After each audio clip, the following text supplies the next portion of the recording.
It is a pleasure and an honor to join you, Ava, for this conversation. For those who don't know, ask somebody, Google's your friend, but Ava DuVernay, director of Middle of Nowhere, Selma, Wrinkle in Time, When They See Us, founder of Array, and I guess newly minted tech entrepreneur as well, and we'll talk about that as well. And my running theory is that she has a machine that stops time, which allows her to be a lot more productive with the 24 hours a day that the rest of us have. I'm going to borrow it at some point, or at least I'm going to continue to mock you about this until I get access to it. But there's a lot we can talk about, and I want to sort of focus our conversation to production, and both because of your sort of new tech venture, but also because it allows me to ask you a bunch of questions that I haven't asked you before. And I'm going to start with this, which I've never asked you. When was the first time that you worked on a film set? Oh, goodness. The first time I worked on a film set was as a publicist. And the first film, golly, that's a tough one. I don't know what the first film was. I know some of the early films were like, you remember these films that Sony Screen Gems would do, like The Brothers and Two Could Play That Game. It was a small label of Sony that would make smaller budget films aimed at the Black community. And they were always very successful, as I recall. Very successful. And they were studio films. And so I was the publicist for a lot of those. But yeah, did a lot of early work. And when you were on those sets, like I've had this experience myself, sort of walking onto sets. You don't see a lot of people that look like us historically. And I'm just curious what the experience was as a publicist walking onto a set where you sort of look around and everyone, even on films like those, which were, made for starring and marketed to people that look like us, not a lot of people that look like us, and not a lot of variation either, even if they didn't look like us. I'm curious what that experience was like and what your thoughts were looking around in those early moments on a production. Seemed normal, because that's what's been normalized. I didn't walk on thinking I'm the only one. I mean, you're aware that you're the only one, but we work in Hollywood and that's the way it is. It wasn't until I started building my own crews and making my own films that I thought, oh, wait, there's a choice here. It doesn't have to actually be that way, because you could actually choose all kinds of people, and people are just choosing not to do that.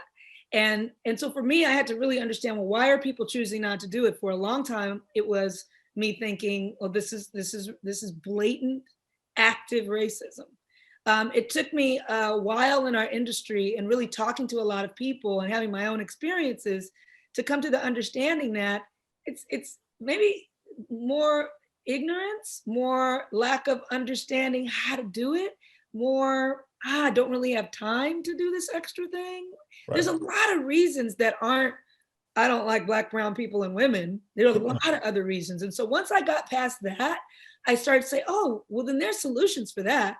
I don't really know the solutions to change you from being a raging racist, but I do know that we can come up with solutions to give tools for systems that are imbalanced. And that's what Array Crew is. We're going to get to Array Crew in a second, but I'm curious, in your early films, before Array Crew existed, how did you do it differently? Because I think the other thing that's sort of remarkable, and one of the things that I love about following you on Instagram, is in your stories, how you will roll up on your crew, and sometimes they'll be trying to run away, and you're like, all the time, what's your name? Tell me what you do. But it's amazing because you're demystifying the process for people that aren't going to be on a film set and might not know what those people are. But they look like everybody and in all different kinds of roles. So you were doing that before Array Crew existed. So I'm curious how you individually, before you built a system to address it, how you were doing it as an individual. I was doing it because I didn't want to be the only one. I didn't want to be the only woman on my crews. And I didn't want to be the only one of 2 or 3 Black people on my crews. I wanted Black people, brown people, Asian people, MENA people, older people, younger people, just the real world, people with disabilities, all kinds of people. Can we not have that? Why? Why can we not? There's no reason why, except it's harder to do because you can't find them. You got to go through steps. You don't really know if they can do it because no one else is. It's like, how do we just cut through all that? And we just did it. Paul Garnes and I have been making work together since Middle of Nowhere. Just started to make sure that we were hiring women, Black folk, brown folk, all kinds of people. Older crew members is something that we've really looked at. It's like, why do you just time out because you're 60? You can still hammer the thing. You could still move the dolly. You could still do those things if you want to. And you probably know a little bit about doing it more than the younger folks do too, because you have the experience. Exactly. So that's something that we've just been doing. And we get, I kid you not, Franklin, you've called me. Everyone called me. Multiple times. I needed this, I needed that. Can you, I mean, writers, directors, gaffers, scenic painters, crafties, script supervisor, like our incoming calls to Array, because people knew that we crewed up this way, were voluminous. So many people all the time. We thought, God, we need to get a list together. And literally, Franklin, I thought it was going to be like a very fantastic list of all our people, maybe with a leather binder, you know what I mean? Maybe with something very, maybe we'd etch in Array on it, be fancy. Right. How I ended up having a chief technology officer and 20 people working on it around the clock, I'm not sure, but this is where we are. So this is what I want to talk to you about. First, let's just do the definitional thing. What is Array Crew? Just for everybody who needs to know and doesn't already know, just sort of give people the pitch. Because it's remarkable. Actually, let me preface that by saying, after seeing it, I tweeted on January 13th, I've officially seen the production hiring promised land, and one day you might too. What Ava and Array now have done is yet again game-changing and long overdue, which I just realized rhymed, and that was not my intention. Come on, the bars. So it happens. It's just instinct, really. But what is Array Crew for everybody that doesn't know? It's basically IMDb meets LinkedIn.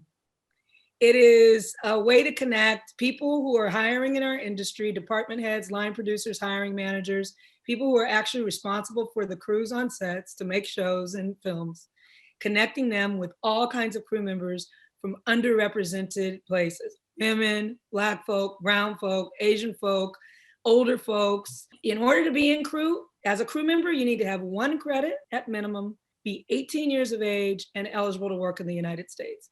In our database now, we have over 3,000 crew members. We've just launched. By the time this is going to be shown, we are taping this the day before we launch. Right, and so it'll be bigger within the month by the time this drops. But before launch, at launch, how many people y'all got on the database? 3,000 people, crew members already that fit all those categories. Over 70 productions. We haven't even launched. 70 productions already hiring from it. And every major studio and streamer in town, this is the big news, committed to using it. Now, this commitment it's not a spiritual commitment, Franklin. It's not, you know what? Right. We think this is a good deal. It's not the IG put your thing up commitment. This is invested financial commitment to build this thing, because we're a nonprofit, to build it so that it's always free to crew members, and so that all the productions of a Netflix, a Warner Brothers, a Disney, if you're making shows or TV there, the TV or film there, you can use crew and have access. And so this was the idea. I cannot believe we're here 2 years, a woman-led tech platform by people who don't know tech.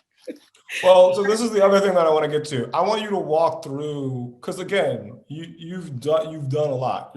You're a film distributor, you're a filmmaker, you have an empire on the east side of Los Angeles that's growing.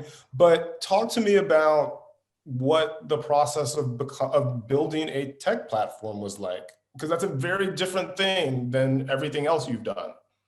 A lot of mistakes. And a lot of growing pains, and a lot of not knowing what to do, and a lot of being able to say, we don't know this. We need to find people who know it. And a lot of thinking, I don't want a bunch of consultants. We have to invest in bringing these people inside. They are Array, full-time team members who are part of our ecosystem who do tech, which is odd for us, because when you're around the Array campus, you have an editor walking by, a screenwriter, so the writer's room, everyone's artsy. And then we've got these tech people who are like hi, you're scary. But they're not, these are not tech people. My understanding is these are not tech people in the sort of conventional Silicon Valley sense of the tech people, right? Like your CTO is not. Well, our CTO is a badass sister we sold from Microsoft. That's what I was getting to. A queer Black woman who gets down in Atlanta, and her whole crew is badass. And so, yes, the whole thing looks completely different than most tech company teams. But just really knowing what we didn't know, bringing in the people who knew it. Early on, I said, I didn't want to use a database that was kind of pre-done. And, I wanted to create our own proprietary tech with this. And so we've done that. We've listened to the studios and what they need. We listen to crew members and what they want to say. And we've created just a very simple, you've seen it. I've seen it. No, I think the UI is actually extraordinary. And that was almost more what I was responding to than the notion of the sort of inclusive hiring thing. It was, this is very easy to use on both sides. And I know a little bit about building a two-sided marketplace. Not an easy thing to do, and the execution is exceptional. Just even onboarding, incredibly simple and incredibly effective at just saying, this is the kind of person that I'm looking for, this job. I mean, look, if I want to find an animal wrangler for a project, I can do that very quickly on Array Crew. And that's just extraordinary. Again, from a usability perspective, that was my primary praise when I talked about the promised land, because I'm all about things being easy. Thank you for saying that. I was talking to a producer the other day, and he said, listen, older white man, sweet, listen, kid, I'm all for the inclusion and the diversity. I think it's important. I'm like, okay. Yeah, there's usually a butt coming. The inclusion and the diversity. He's like, but you know what? This thing's just good for hiring, because I got to crew up these positions. I don't care who they are, right? I need somebody to wrangle this animal tomorrow, right? And so at the end of the day, it's about jobs. It's about filling these jobs. But we know the underlying piece of it is the DNA of it is everyone's in there. That's exactly right. I'm curious. I just want to go back to one thing. This is a nonprofit. This is free for everyone. Every crew member who wants to use it, who has 1 credit, is 18 years of age and can legally work in the United States. This is available to them at no cost. No cost, and there'll never be a cost. Like, it's not like you do the free profile and then 6 months later you get the thing where you can have the super profile with the freemium model, as they call it. Or if you want to send to see your email, you pay this. It's always free for crew. No one's making money on this. The money from the studios and from our donors and the foundations and all of that goes directly into the tech, the maintenance, the upkeep, and the further execution of our ideas around crew. And in terms of the future of the platform, I know the website's live as of the day after we record this, a month ago, as of this video being public. There's an app on the horizon, if I'm not mistaken. Yeah, the app is coming, and then our educational component kicks in, teaching people how to use it. Wait, I didn't even know about the educational component, but I was not briefed on this. You got to tell me more about that too. Well, our dream is that we eventually are able to, educate people to all of the kinds of positions that are available on these sets. A set is like a small town. It has a mechanic, it has a hairdresser, it has a gardener, right? It has a construction hardware store. It has a parking lot. It has all the things that. At a restaurant, you got everything. I always go to craft service, but yeah. Yeah, it has a little hospital. Has we need nurses.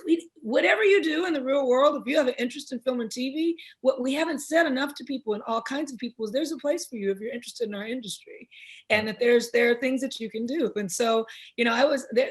One of the things I'm so excited about when I was early on in my career is I met a Latina scenic painter. And she told me, yeah, I used to tag, I used to do graffiti. And then my uncle told me that you can paint on sets. And I was like, paint how?